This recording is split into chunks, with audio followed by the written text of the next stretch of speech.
Mayflower 2, the ship patterned after Mayflower 1, of course. Pilgrims in 1619 would have arrived here at Plymouth on this ship. This ship is the distinction of having had a compact of government. It became clear they were going to miss their destination, so they drew up a plan of government called the Mayflower Compact, and when they landed, they operated under that compact.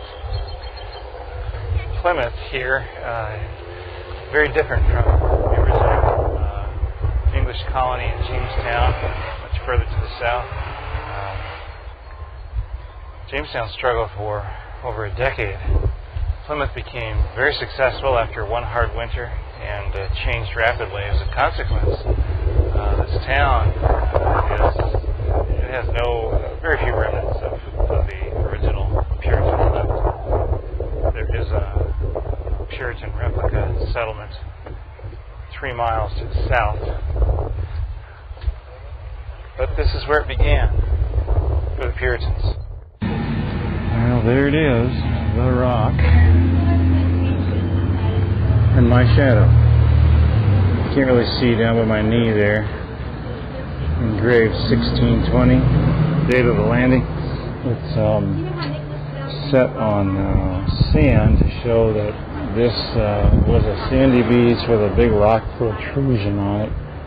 Kind of a natural place for the Pilgrims to point at. This also used to be the furthest point out on this bit of coastline. Now it's been filled in to the left and the right and juts out further, but and as well the rock has been chipped away and used for steps and various other projects. So the little bit that remains at the very top has been enshrined, literally, with these rather Doric-looking columns all around and a roof. So that is it. Plymouth Rock.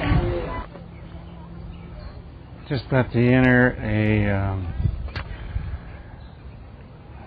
remake of 1627 Plymouth Colony.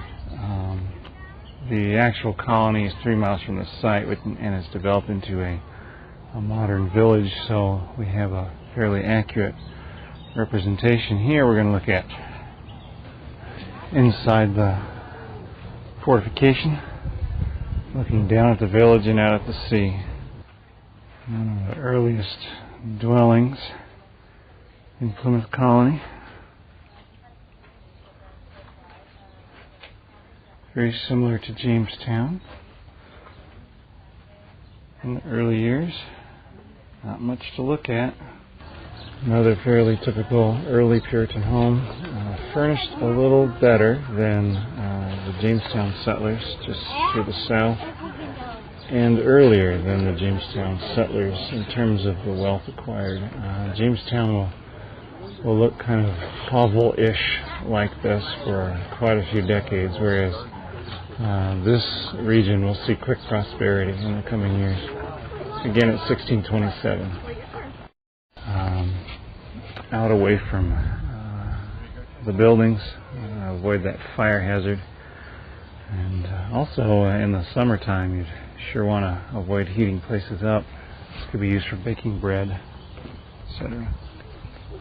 Looking inside one of the storehouses, goods from England would be kept here, things that might be distributed in common. Another such storehouse might hold common agricultural products, at least until the land is divided. Outside, looking at a typical plot for the early Puritans. These are the separatist Puritans, by the way, who'd given up hope on reforming the Church of England. Some of these plants, they were taught by the Indians how to cultivate and maintain. And looking up at the highest structure on Plymouth Plantation, and You might notice peeking out of the 4 holes in the upper structure are 4 cannon. There are also cannon poking out other directions. Those 4 that you can see would be pointed out toward the ocean. You never know if Spanish or French marauders might come harassing the colony. Their guns could reach the colony, and so they would need to be able to respond in turn. Never did happen. Down below you see the 2 people in the doorway. That's where the meeting house was. So you have here the church building, and up above a military establishment. Cornfield outside the gate. The meeting house slash cannon deck. Well, the walls are a bit overgrown with weeds on the outside. And back in the day, those weeds would have been kept clear so as to keep folks from sneaking up and hiding in the weeds. So we're not quite fully authentic here, but pretty close facsimile.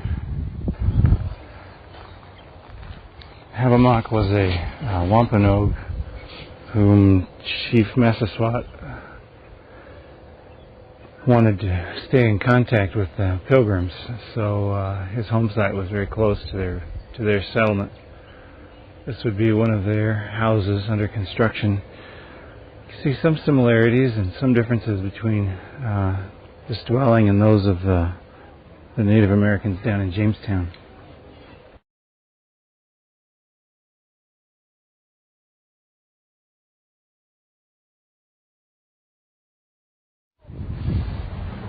The original Plymouth colony was centered on this street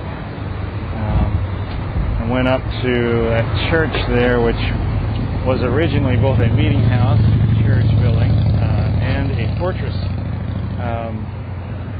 You can see it's changed a lot, but these buildings in the immediate foreground would not have been an unusual sight fairly early in the colony's history. Unlike Jamestown, this colony prospered rapidly, and much of that is due to the communal nature. People held things in common. They were family units. They looked out for each other. When one got sick, the others pitched in. Not so in Jamestown, in Virginia. Young men looking to make a buck. Most of them wanted to go home right after they'd made a buck. Temporary shelters, and you see that even late in Jamestown's history, where the shelters still look pretty primitive.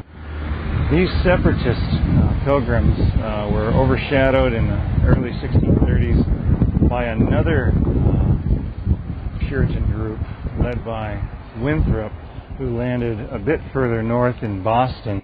Thousands and thousands of Puritans migrated in a period of a very few years into Boston, Massachusetts, which quickly became a commercial center for New England. So Plymouth wasn't wiped off the map by any means, but it continued to prosper and to change. But the financial locus moved over to Boston.